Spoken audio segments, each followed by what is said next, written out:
بسم اللہ الرحمن الرحیم۔ السلام علیکم۔ یہ کہانی ہے ایک ایسی قوم کی جو طاقت میں بے مثال تھی، قد میں لمبی، جسم میں مضبوط، اور جس کے شہر ریت کے سمندر میں محلوں کی طرح کھڑے تھے۔ یہ قوم خود کو ناقابل شکست سمجھتی تھی۔ اسے یقین تھا کہ دنیا میں اس جیسی کوئی طاقت موجود نہیں، لیکن وقت نے ثابت کیا کہ طاقت غرور کے ساتھ مل جائے تو وہی طاقت تباہی بن جاتی ہے۔ یہ کہانی ہے قوم عاد کی۔ ویڈیو میں مزید آگے بڑھنے سے پہلے آپ سے گزارش ہے، اگر آپ ہمارے چینل پر نئے ہیں تو چینل کو سبسکرائب کر دیجئے، ویڈیو کو دوستوں کے ساتھ شیئر کیجئے۔ آپ کی سپورٹ کی بہت زیادہ ضرورت ہے، تو بنا کوئی ٹائم ضائع کیے چلتے ہیں اپنی ویڈیو کی طرف۔ قوم عاد عرب کی قدیم ترین اور طاقتور قوموں میں شمار کی جاتی تھی۔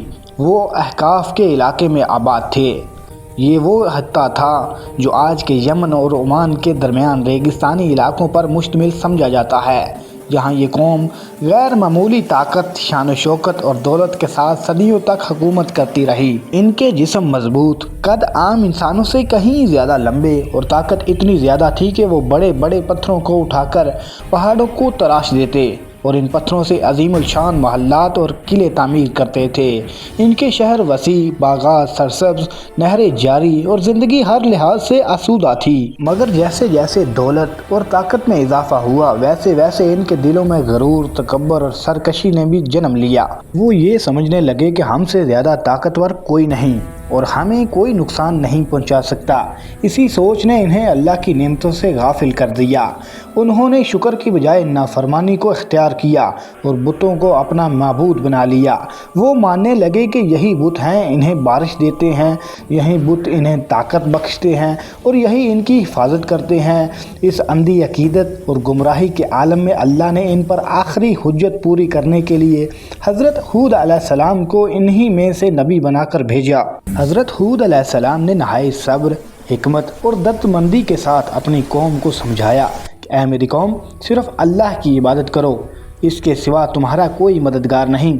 اس کی نعمتوں کو یاد کرو، غرور چھوڑ دو، ورنہ تم پر سخت عذاب نازل ہو سکتا ہے۔ مگر قوم عاد نے ان کی باتوں کو سنجیدگی سے لینے کی بجائے مذاق بنایا۔ انہوں نے حضرت ہود علیہ السلام کو جھوٹا کہا، ان پر الزام لگائے اور کہا کہ تم ہمیں ہمارے معبودوں سے دور کرنا چاہتے ہو، ہم ہرگز تمہاری بات نہیں مانیں گے۔ وقت گزرتا رہا، اللہ کی طرف سے تنبیہ کے طور پر آسمان نے برکت روک لی، بارشیں کم ہوتی گئیں، زمین بنجر ہونے لگی، کھیت سوکھ گئے، پانی کے ذخائر ختم ہونے لگے۔ مگر اس کے باوجود قوم کے دل نہ پگھلے۔ انہوں نے توبہ کرنے کی بجائے اپنے بتوں کے سامنے قربانیاں دینا شروع کر دیں اور یہ یقین کرتے رہے کہ سب کچھ پہلے جیسا ہو جائے گا۔ حضرت ہود علیہ السلام نے ایک بار پھر اپنی قوم کو آخری انتباہ دیا کہ اللہ سے معافی مانگ لو، اپنی روش کو بدل لو، ورنہ وہ عذاب آئے گا جو تمہیں مکمل طور پر مٹا دے گا۔ مگر قوم غرور میں اندھی ہو چکی تھی۔ وہ ہنستے تھے، کہتے تھے اگر کوئی عذاب آنا ہے تو لے آؤ، ہمیں کوئی خوف نہیں۔ پھر آخر کار وہ وقت آن پہنچا۔ پھر ایک دن اچانک آسمان پر سیاہ اور بھاری بادل نمودار ہوئے۔ قوم خوشی سے جھوم اٹھی کہ آخر کار بارش آئے گی، مگر وہ نہیں جانتے تھے کہ یہ بادل رحمت نہیں بلکہ تباہی کا پیغام ہیں۔ اچانک ایک شدید سرد اور خوفناک آندھی چلنا شروع ہو گئی جو مسلسل 7 دن اور 8 راتیں جاری رہی۔ اس آندھی نے ان کے مضبوط جسموں کو زمین سے اٹھا کر یوں پھینکا جیسے وہ تنکے ہوں۔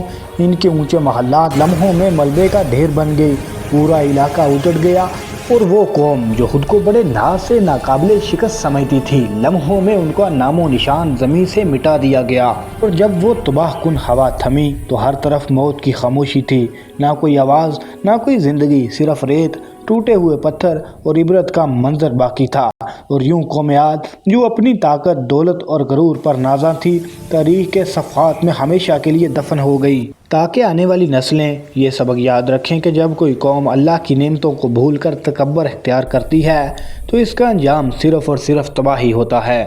تو ناظرین، یہ تھی آج کی ویڈیو۔ امید کرتے ہیں آپ سب دوستوں کو پسند آئی ہوگی۔ پسند آئے تو لائک کیجئے، چینل کو سبسکرائب کرنا نہ بھولیں، ویڈیو کو دوستوں کے ساتھ شیئر کیجئے۔ ملتے ہیں ایک اور آنے والی شاندار ویڈیو میں، تب تک اپنے میزبان احمد کو اجازت دیجئے۔ اللہ تعالیٰ میرا اور آپ سب کا حامی ناصر ہو۔ اللہ حافظ۔